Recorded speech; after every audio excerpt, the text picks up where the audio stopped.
Agora que já fizemos o estudo das derivadas parciais e também apresentamos o conceito de derivada direcional e gradiente, vamos apresentar algumas aplicações que possam mostrar como o gradiente é amplamente utilizado tanto no âmbito da física quanto em alguns cálculos matemáticos interessantes. Então vamos lá. Vamos usar primeiramente um simulador GeoGebra para representar um resultado que nós já tínhamos obtido matematicamente, que é a perpendicularidade do operador gradiente quando tratado sobre uma curva de nível. Então vejam que aqui eu movimento o ponto P, e esse ponto P está se movimentando sobre uma curva de nível de uma função dada.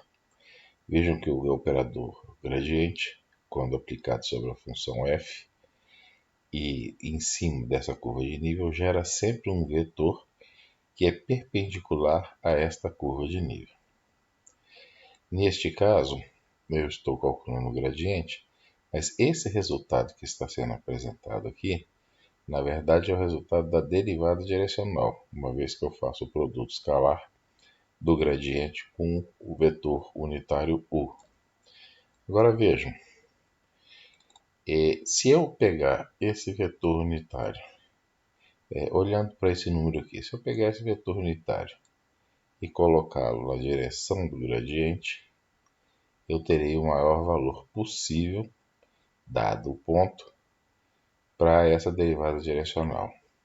À medida, evidentemente, que eu vou me afastando, como nós sabemos que é um produto escalar e, portanto, depende do cosseno de θ, o que eu obtenho são valores que vão diminuindo à medida que eu faço isso. Então, pode-se dizer que o operador gradiente é o operador que gera um vetor na direção perpendicular à curva de nível e que também é a direção da sua maior variação, que é exatamente isso que está sendo apresentado aqui. Ok? Esses são dois resultados que haviam sido já obtidos de maneira geral e matemática na aula anterior. Com essa aplicação do GeoGebra fica relativamente claro e explícitos esses dois resultados. Ok. Uma outra possibilidade de enxergar isso é o caso do eletrostática. Nessa situação aqui nós temos duas cargas. Essas cargas têm o mesmo sinal e elas estão posicionadas nessas regiões que eu estou desenhando aqui, né? Colocando o traçado. Então, nessas duas regiões você tem cargas elétricas de mesmo sinal e você tem associado a essas cargas linhas de campo que estão representadas aqui. Vou desenhar apenas uma delas. Eu vou passar por cima, né, do tracejado, dentro do possível. Não é uma tarefa muito fácil. Então, é essa linha aqui. Então, isso aqui é uma curva em que você tem, se nós chamarmos o φ de potencial, isso aqui representaria um φ igual a constante, ou seja, é uma equipotencial. Vejam então que estão grafadas também as curvas, as linhas de campo, e essas linhas de campo, elas cruzam essa equipotencial sempre em linha, em um ângulo de 90 graus, tanto de um lado quanto de outro, tanto próximo a uma das cargas quanto próximo a outra das cargas. Isso significa que, de fato, o nosso campo elétrico deve ser dado por mais ou menos, normalmente se usa menos por uma razão específica da eletricidade, o gradiente de φ, em que φ é o potencial e é o campo. E o fato de se usar o gradiente, portanto, gera exatamente essa relação entre as linhas de campo e as curvas equipotenciais. Uma outra maneira interessante de ver isso, ainda no âmbito da eletrostática, é tomando-se um caso particular e matematicamente claro de, de uma função φ, que é um potencial igual a um constante, a mesma situação anterior. O φ é o potencial elétrico, o C determina uma equipotencial particular. E vamos tomar agora o caso particular de um dipolo, que você tem uma carga Q posicionada em menos D e uma carga menos Q posicionada em mais D. Então, as linhas de campo ficam dadas dessa maneira. Eu apenas trocaria o sinal aqui dessas duas cargas, né, para que a positiva fique em menos D e a negativa fique em mais D. E nós teríamos exatamente essa característica aqui. Vejam que aqui tem que ser uma linha reta. Por quê? Porque se eu fizer D igual a zero, x igual a zero, perdão, que é exatamente esse ponto, essa linha que aqui está, né, na verdade seria um plano, eu teria exatamente o mesmo termo aqui e aqui, eles se cancelariam. Então eu teria exatamente essa linha reta que aqui está, que é o potencial zero. Tá? Representaria o potencial igual a zero. Então essas seriam as linhas equipotenciais. Né? Vejam que essa aqui é equipotencial zero. As outras são equipotenciais que representam valores diferentes de zero. E se eu tracejasse aqui as linhas de campo obtidas desse potencial por um gradiente, eu obteria exatamente esse resultado aqui. Novamente eu teria cruzamentos perpendiculares aqui. Então isso é um resultado muito importante para o campo da eletrostática e de fato o gradiente é utilizado em toda a teoria eletromagnética em geral, assim como em inúmeras teorias físicas, em particular aquelas que são associadas a campos escalares e campos vetoriais. Pois bem, uma outra aplicação interessante também é a aplicação que se refere a uma questão geométrica. Vamos supor que nós queremos calcular a distância de uma elipse a uma reta. Isso pode parecer um problema muito mais complicado do que, por exemplo, a distância entre um ponto e uma reta, né? Mas que pode ser resolvido com muita facilidade usando a noção de gradiente. Vamos lá. Vamos pegar um problema particular em que nós temos aqui uma elipse, uma reta, a equação da reta, essa aqui está sendo apresentada, y menos x menos 4 igual a zero. A equação da elipse também está aí apresentada, é essa equação que está sendo escrita aqui embaixo. Então essa aqui é a equação da elipse e essa aqui é a equação da reta.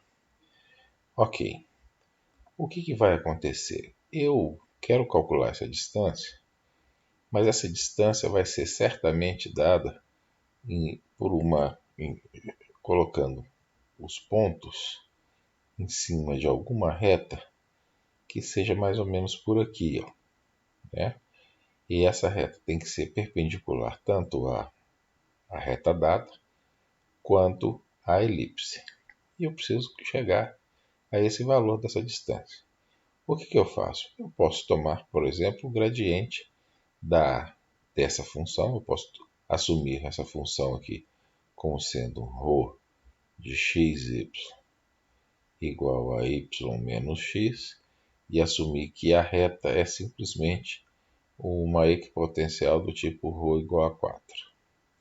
Eu tomo o gradiente disso daí para obter um vetor perpendicular à reta, tá? Que seria um vetor perpendicular à reta, pode estar em qualquer ponto aqui. A gente sabe que não tem um ponto de aplicação definido.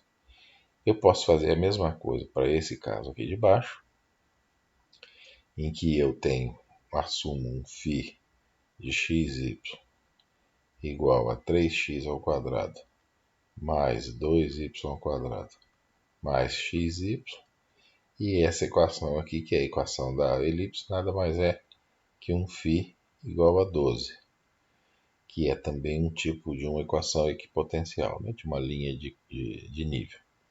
Eu posso então tomar o gradiente dessas duas funções. O gradiente essa daqui da elipse fica 6x mais y na direção y, 4y mais x na direção j. Enquanto que o gradiente da minha linha reta fica simplesmente igual a menos 1 mais 1. Bom, por que esse aqui é constante e esse daqui depende de x e y? Isso é fácil de ver pela característica dos lugares geométricos, né? Se eu tenho uma reta, os vetores perpendiculares estarão sempre na mesma direção, não importa o ponto de aplicação. Agora, se eu tenho uma elipse, é claro que o vetor perpendicular aqui já não é mais igual ao vetor perpendicular nesse outro ponto. Ou seja, os meus gradientes têm que ser funções de x e y. O que eu quero? Como eu quero um lugar, eu quero obter uma reta suporte que seja perpendicular simultaneamente ao lugar geométrico reta e ao lugar geométrico elipse, eu tenho que alinhar o vetor v, que é o vetor perpendicular à reta, ao vetor, não dei nenhum nome aqui, mas seria o gradiente de φ, que é o vetor perpendicular à elipse. Ou seja, é como se eu pegasse esse vetor que aqui está e falasse, agora você alinha o vetor perpendicular à elipse. Quando você alinhar, você vai ter exatamente essa reta suporte que aqui está, ok? Eu não sei se é exatamente nesse ponto. Mas o que significa alinhar? Significa exigir que o produto vetorial entre o gradiente de φ, que é o vetor normal à elipse, e o gradiente de ρ, que é o v, que é o vetor perpendicular à reta, sejam colineares, que é isso que está escrito aqui. Quando eu faço isso, vocês podem fazer essa conta, eu não vou perder tempo fazendo isso. O resultado é esse que está sendo apresentado aqui, e esse resultado pode ser simplificado para essa relação entre x e y. Então o que eu concluo é que, para que os dois vetores, cada um perpendicular ao seu lugar geométrico, sejam colineares, é necessário que y e x guardem essa relação. Ora, então agora eu posso usar isso na equação da linha reta e posso usar isso na equação da elipse para obter os pontos em que eu tenho que estar assentado para poder ter essa colinearidade, tanto na elipse quanto na linha reta. Eu faço isso com relação à elipse, eu substituo o y nessa função, que é da equação da elipse, e obtenho esses dois pontos que aqui estão. Na verdade, eu obtenho essas duas coordenadas. Na verdade, eu obtenho 2 pontos porque eu tenho essa outra possibilidade aqui, mas obviamente, como eu estou querendo calcular a distância, eu tenho que obter essa daqui. E essa daqui tem um valor de x negativo e um valor de y positivo, enquanto que a outra tem o valor de x positivo e o valor de y negativo, então eu descartei. Eu faço a mesma coisa aqui nessa equação para a reta e obtenho que o ponto em que eu tenho que considerar o vetor, ou seja, o ponto de aplicação do vetor perpendicular tem que ser esse dado pelo Q, né? Então, esses dois pontos eu posso agora localizar sobre os lugares geométricos. O ponto Q fica mais ou menos aqui, como eu tinha assinalado. O ponto P, que é o ponto sobre a elipse, fica sendo dado aqui. E, na verdade, então eu tenho que calcular a distância entre esses dois pontos. Uma vez localizado sobre os lugares geométricos, é simples. Eu simplesmente calculo a distância entre esse ponto P e o ponto Q, que é essa distância que aqui está. Então é claro que o cálculo é um pouco mais complicado, mas é possível, sem problema nenhum, calcular a distância entre dois lugares geométricos com uma elipse e uma linha reta. Isso também seria possível de ser feito com duas elipses, uma elipse e uma circunferência, e coisas que o valham. Então, essa é uma aplicação muito interessante, porque é uma aplicação puramente geométrica, usando a noção de gradiente. Então é isso, era isso que eu queria apresentar como aplicações do gradiente. Eu agradeço a atenção.